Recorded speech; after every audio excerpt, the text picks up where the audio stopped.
Just behave yourself, you. Yes, you. Stop your nonsense. I came back to Tullibardine Chapel. I remembered it would be open in the summer months, so it's not a very nice day for July, is it? Well, if I thought we'd come in. Wow. My goodness, Annie. Let's have a quick check here.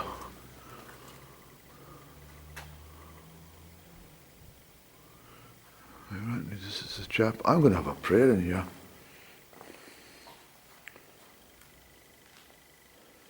This part of the chapel where I'm standing was occupied by the lay people.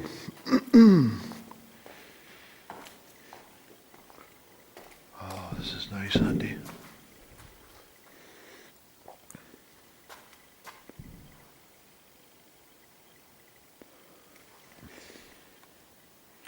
Yeah, it says in the floor there, a possible site of a rood screen, which separated the parts of the church used by the clergy and the lay people.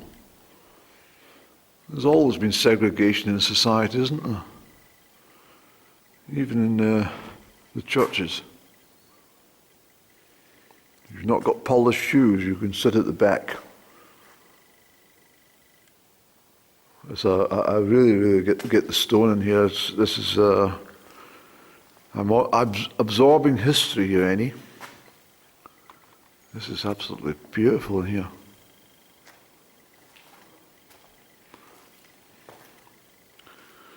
Masonic marks on the... no, let me just read this.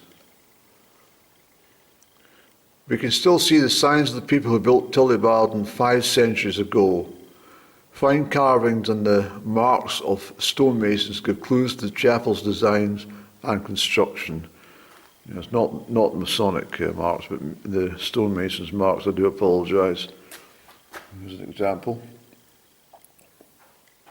Another example. Another example. So these would be the signatures of certain stonemasons to show that they've been there and that was their work. A sort of a prehistoric type graffiti. Eh? Masons used symbols to ensure that arch stones were placed in the right order. The marks would then have been hidden beneath plaster. The symbols are identical on the two arches here, suggesting the work was all done at the same time. Well, perhaps they weren't scribbling their name, Andy. Perhaps it was a purpose. Don't jump to conclusion, please. Apprentices were trainees. They would inscribe stones with the mark of their master. These marks showed which mason carved each stone and therefore how much they should be paid. Journeymen were fully trained craftsmen who had finished their apprenticeships. To progress further, though, they had to submit a piece of work to a guild and have it approved. Only then would they become a master mason. So there we go. And so not always these inscriptions would be by the mason himself. It may well have been the apprentice who was authorised to use the particular signature. So that is interesting. So we can't always count on these signatures being of the actual stonemason themselves. But interestingly, they had to produce their work to a certain guild to make sure it was up to satisfaction before they were given the honours of the trade.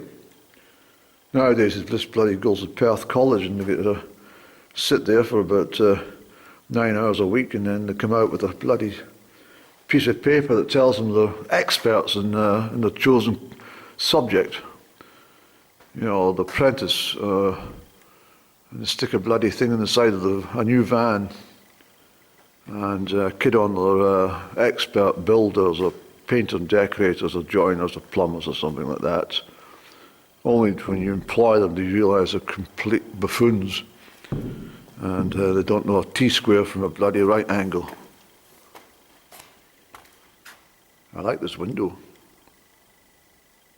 See, this is the sort of kind of thing I would have in my house if I lived in a castle. And I would lean over, probably for hours at a time, and just staring at the glass. And let the imagination run wild. And take my quill with a little ink and write a very pleasant piece of poetry. You know, I was talking about wasps yesterday. I hadn't seen any. There's a dead wasp, Eddie. Actually, I saved a wasp last autumn. It came into the house. I've got it somewhere in my hard drive. I must try and find that information about my wasp that I saved its life. It was absolutely incredible. I've done that with bees as well, and spiders, and even flies. I've brought them back to life. People might not believe this statement, but I have. Apart from the only one I didn't manage to do so was a queen bee that got chucked out the hive last year. Was that last year or the year before? I can't even remember now, any. I think it was last year. And she was thrown to her death. But I made sure that she was comfortable in the last moments before she passed over. But I'm so pleased that this is open. I know it's a bit dark. But unlike Canvas Kenneth Abbey, which I was at recently, I don't have any problems with the stones and the dark areas in here. I think this is absolutely wonderful. This would be a right old Nosy Parker sort of corner, wouldn't it? It's eavesdropping at the conversations outside.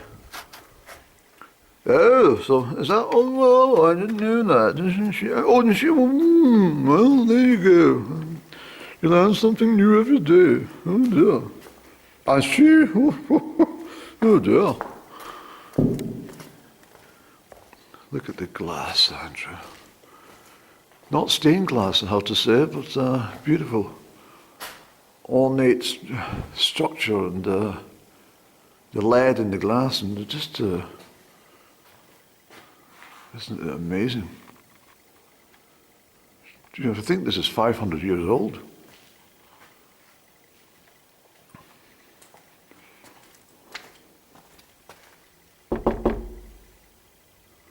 Andy, go away, please. I'm busy. Oh well, all right. Be like that. Isn't this just lovely? And look at the size of the door. I mean,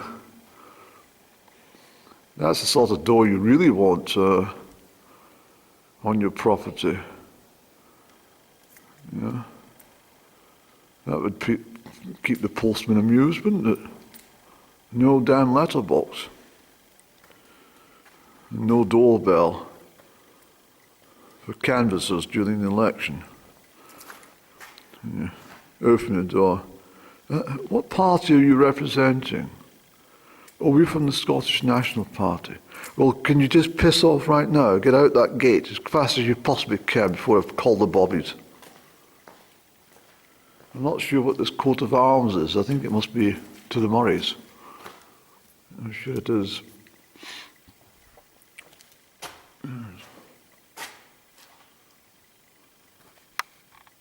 I love this place. You can obviously see there was a floor above here. But probably from home viewing, if you're sitting watching this, you probably say, come on, Andy, this is not very good. We're not getting much entertainment from inside an old building. Can't see damn all with the dim light. Well, I'm sorry. Don't blame me, blame the cloud seeders who are producing all this cloud. Endless cloud for the whole summer. I talked about this. It's absolutely amazing. Gee, I mentioned before about how they built these things in the 16th century and stuff, and yet people were living in bloody huts and caves and stuff at the same time. Let me just have a quick moment. Yes, Sir David Murray of Tullibardine founded this chapel near his castle in about the year 1446. So David probably intended to create a college of priests here to pray for his family that would have required papal approval. Of course, we're still under the Rome's approval for everything at that time, being in the 15th century. It was almost just 100 years before the Reformation. But this approval was never obtained, apparently. However, it could still function as a private chapel. Family members were laid to rest here over the centuries, and many local people were buried in the graveyard outside. Well, I think we covered that in the last visit, whatever that was. The sign of the cross. The chapel started as a rectangular building but became cruciform, cross-shaped, when Sir David Murray's grandson, Sir Andrew, aided the side transcript to house extra altars. That word is not clear. It doesn't say. The side transepts to house extra altars around 1500, the year 1500 that is. At the same time, the main part of the chapel, the rave, is that the rave or the nave? Andy, you better have your spectacles on, sir.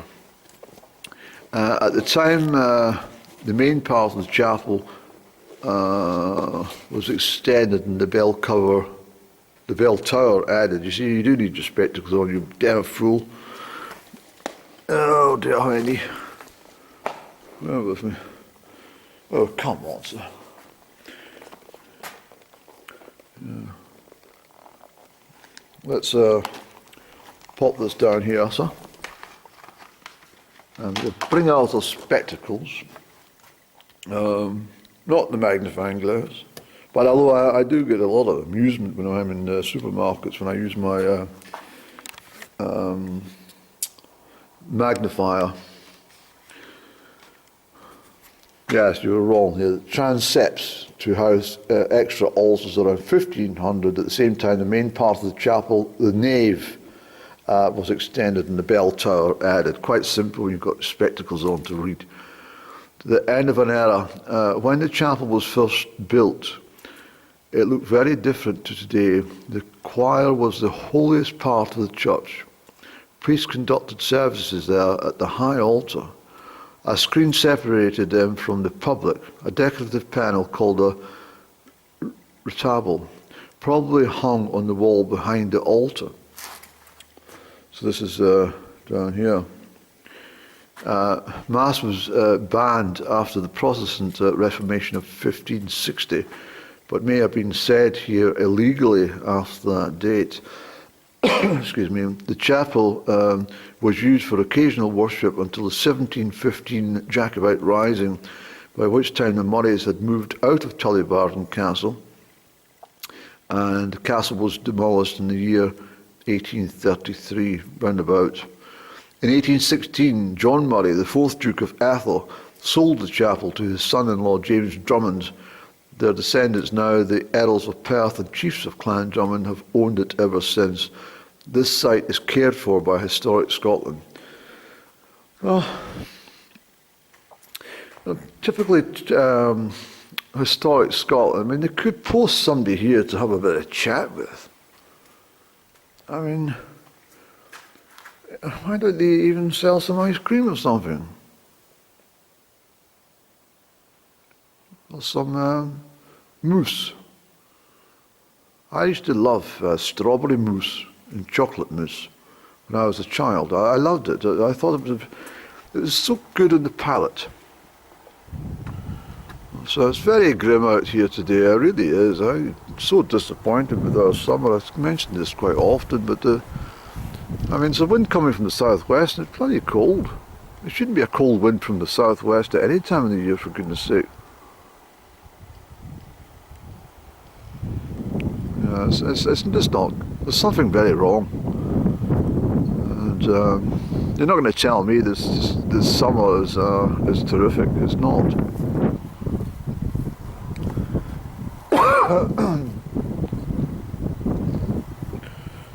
Excuse me for coughing. But I'm going to have a prayer in here. I didn't come over here actually for this purpose. I was passing, and I decided I saw the sign. I thought, oh, I wonder it's open. It's been high summer. But I think we've covered everything, Andy, have we? Yes. All right, let's go. And thank you very much for listening to me. And oh, there's another signpost here.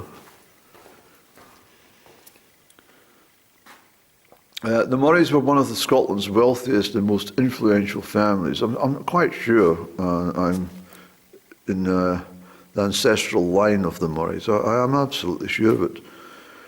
They worshipped and were buried here for hundreds of years. The rings set into the floor mark where members of the Murray family were interred to the vault. The last burials were in the 1900s when members of the Drummond family, descended from the Murrays, were buried in the vault below the choir. Look for the carved memorial slab on the floor. The symbols, including a skull and hourglass, are memento mori, reminders of death. They were not meant to be macabre, but as reminders of the afterlife and to avoid sin. The Murray family played prominent roles in the Jacobite rising of 1715 and 1745. William Murray, the Marquess of Tullibardine, and his son, the first Duke of Atholl, fought with the Jacobites in the 1715 rising. Again, in 1745, he was arrested and died in the Tower of London. In 1745, Lord George Murray, William's brother, was made a general in Bonnie Prince Charlie's army and helped win the Battle of Preston's Pans. However, after the Jacobite defeat at Culloden in 1746, he escaped to France and died in exile. Just quickly, in 1740, the baby daughter of Lord George Murray and his wife died of smallpox. Oh dear. And are buried here in the chapel. Lord George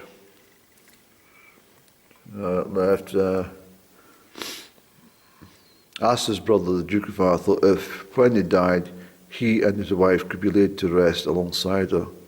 However, he went into exile after the Jacobite rising of 1745 and could not return home to be buried as he wished. That's terribly sad, isn't it? Died in exile.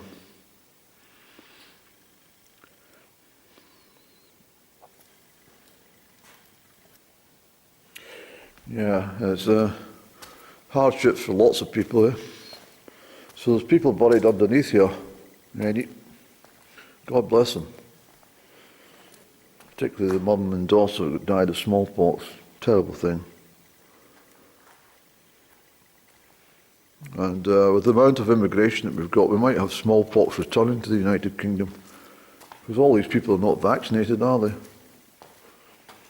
So these are the little markers present for the afterlife and stuff. It looks like an hourglass, Eddie. The time is with us. Time is waiting. Time stands still for no one. Well, I thoroughly enjoyed just being here and being part of my family history, for sure. So there we go. I've said my godly prayers and blessed the people in this building at the high altar standing.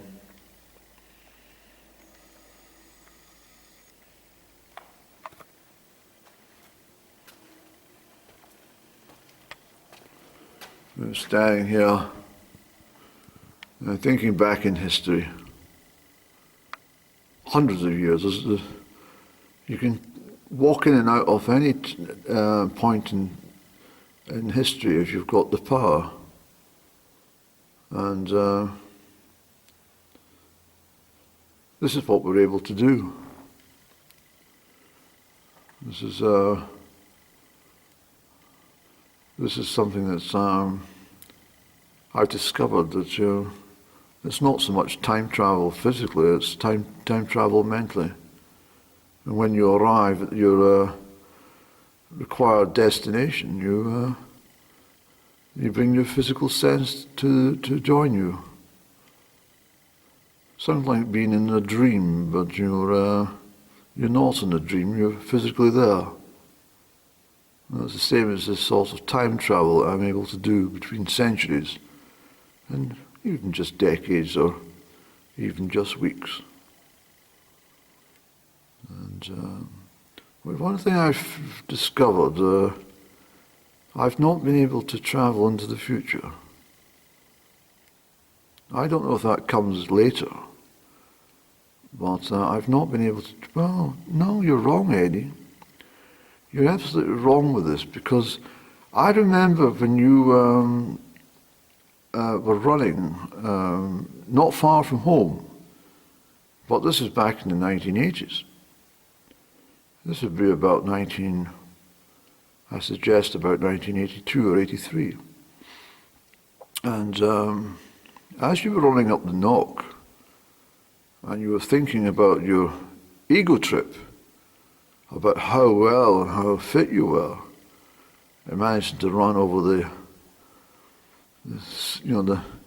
793-foot summit with ease. You then thought about, I wish to have a camera which could fly just above me and film me running. And this is true. And lo and behold, when I first heard about drones, not the military drones, not the military drones, but the ones that were available to the public to take photographs, I thought, I dreamt of it. I thought about it. I didn't dream about it. I thought about it in a moment more than 40 years ago. I also, well, I'm not going to share everything, but I've got so many. But that's one that stood out quite clearly. I think what we'll do is have a quick sermon for the parishioners. Could the laymen who have not polished their shoes, could they step back, please, behind that screen? Well, we'll gather here today. Back a bit, please. I can smell you from here. Yes, you back a bit. The one with the smallpox, you go to the back, please. Yes. Actually, just get outside, please. Thank you. Quickly. We're gathered here today because I'm the clergy, and I'm much more important than you. And as you all know, we're under the regime of Rome, and the idea that perhaps we might have a change of religion in Scotland is a bit pie in the sky, isn't it? It's almost like imagining that the Scottish nationalists would ever gain independence. Chuckle, chuckle. Well, I have news for you. In 1560, we're going to have people like John Knox who are going to arrive on the shores, and we're going to have a sort of revolution when it comes to religious persuasions, and we're going to ditch Rome in favour of the Protestant church. And anyone in agreement with this? What do you mean I'm a blasphemer? Get away from me.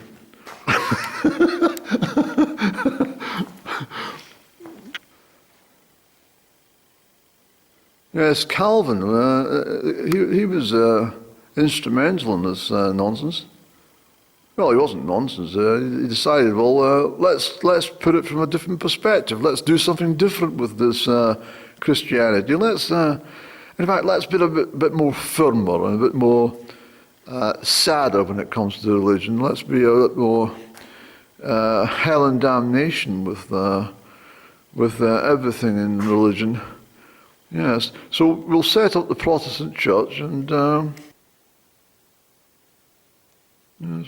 It's very odd, and how the church is have developed their own particular styles, all preaching for the same God, but all from a different angle.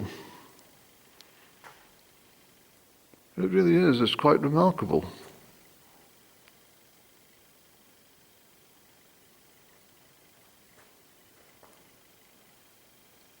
And of course, so many people try to find, they're trying to find peace, and they're trying to find themselves a way through purgatory, and the open door to the Heavenly Father's, world of what we call heaven. This is what they want to do, is go through the door to heaven. With St. Peter at the gate and say, I've done very good things in my life. Go to the back of the queue.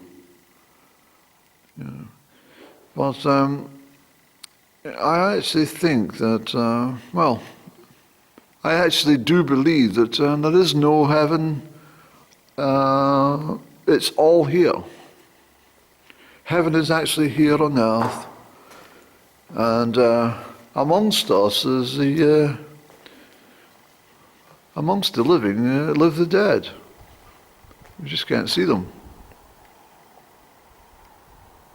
Not all the time, at least. But I do actually believe that this is heaven.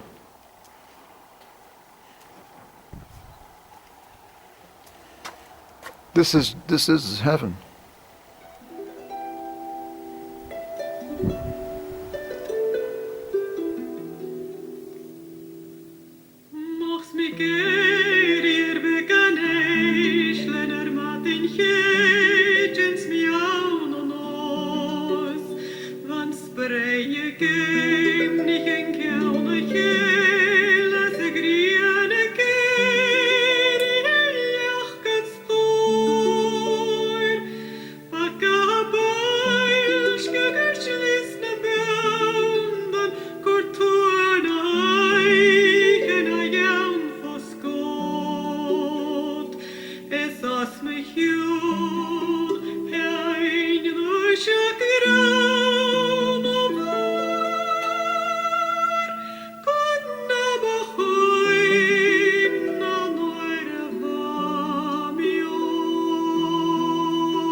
Tria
Ging so lang, agus